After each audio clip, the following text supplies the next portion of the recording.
queridos alunos do Pré-Vestibular Social Ação, tudo bem com vocês? Eu sou Fabrício e bem-vindos a mais uma videoaula de Química.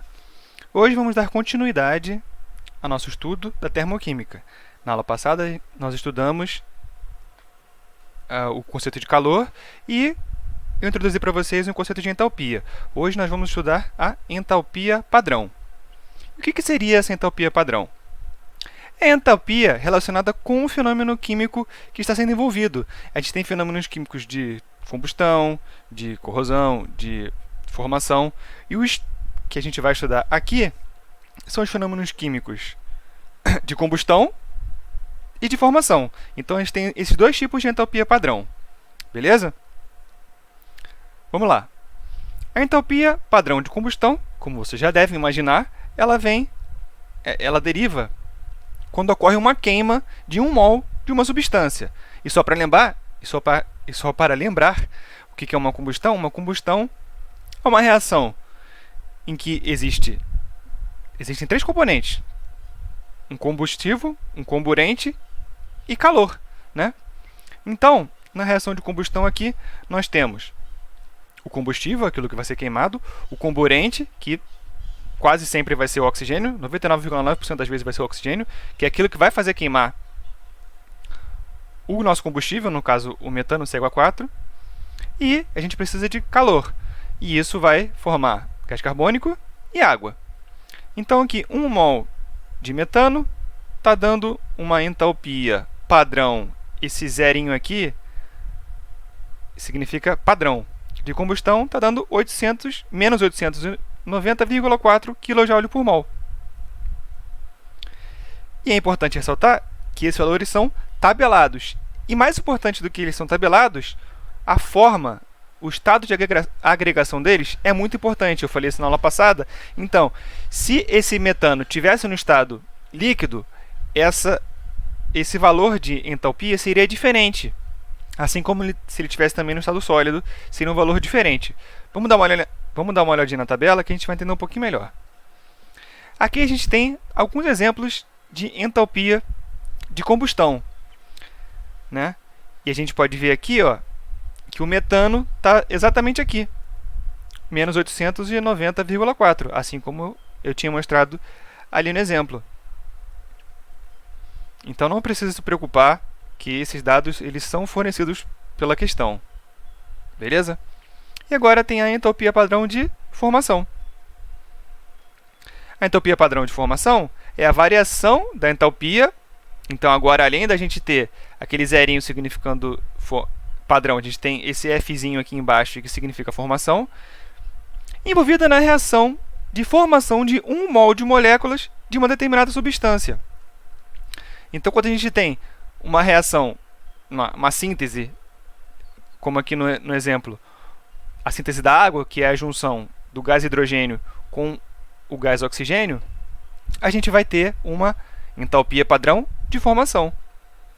E ela também é usada na formação de substâncias simples e suas formas alotrópicas. Eu também falei de formas alotrópicas na aula passada, que seriam aquelas substâncias que têm mais de uma forma estável, como é o caso do oxigênio e o ozônio, como é o caso do carbono na forma de grafite e o carbono na forma de diamante, né? O que muda ali é só a composição, a quantidade de átomos que vão ter daqueles elementos. Aqui no caso do oxigênio a gente só tem 2 oxigênios e no ozônio a gente tem 3 oxigênios. Isso também muda, isso também vai variar a forma como ele se organiza no espaço, que é o caso do grafite e do carbono. Então aqui, mais uma vez, voltando, o hidrogênio mais o oxigênio dando água líquida, importante esse líquido aqui, a entalpia padrão de formação dela vai ser menos 68,3 quilocalorias. E, enquanto que a transformação do oxigênio para o ozônio é um processo aqui, lembra que aqui a gente está positivo, então ele é um processo endotérmico, que consome calor. Então ele precisa de energia para que isso aconteça, não é uma reação natural. Ele vai ter uma entalpia padrão de formação de 34 quilocalorias. Outra coisa importante também é que a entalpia de qualquer substância simples, em condições padrão, é zero. O que isso quer dizer? que o oxigênio gasoso ele vai ter a entalpia padrão de formação 0. O hidrogênio, do exemplo passado, esse hidrogênio aqui também tem uma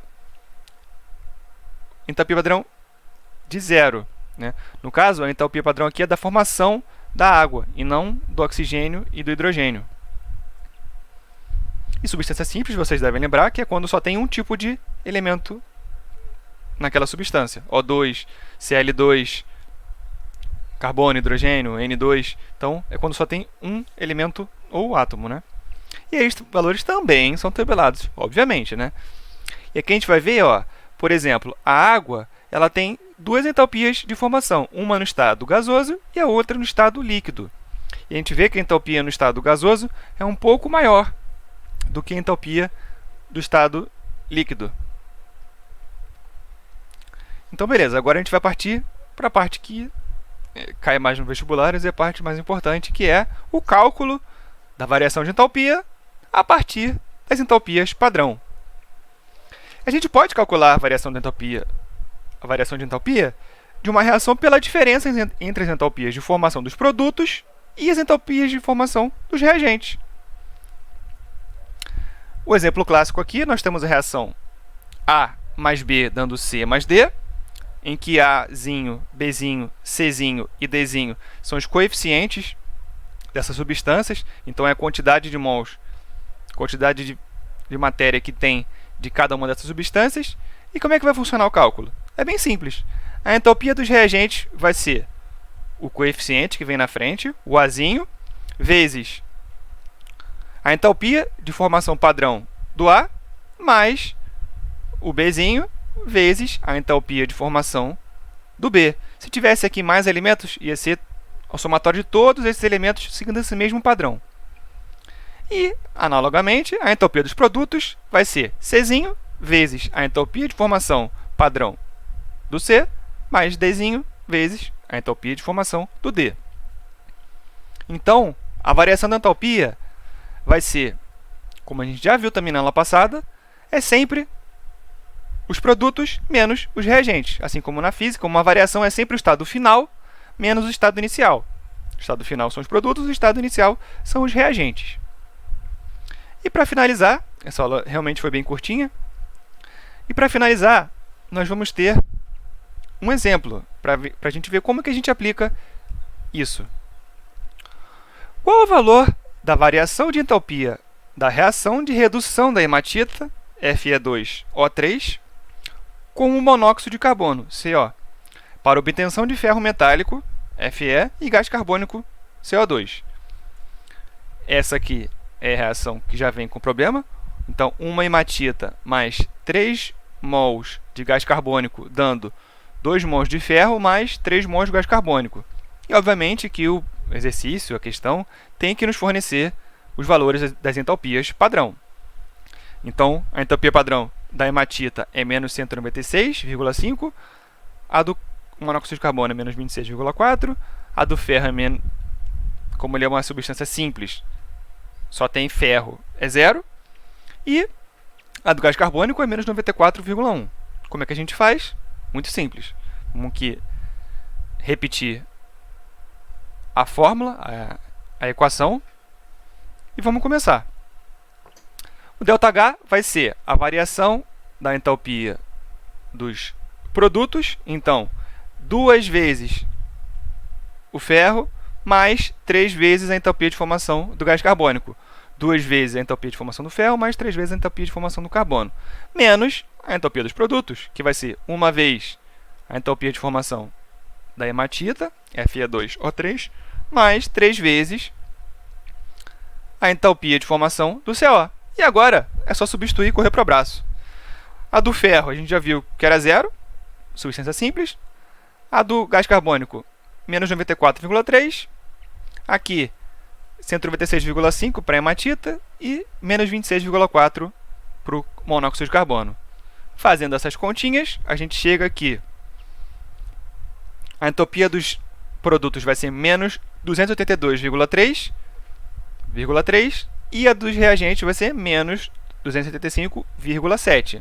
Cuidado aqui com esses dois sinais de menos, então menos com menos vai dar mais, e é por isso que a gente sempre organiza com colchetes e parênteses, para a gente não se embananar e acabar errando de bobeira essas continhas que são simples.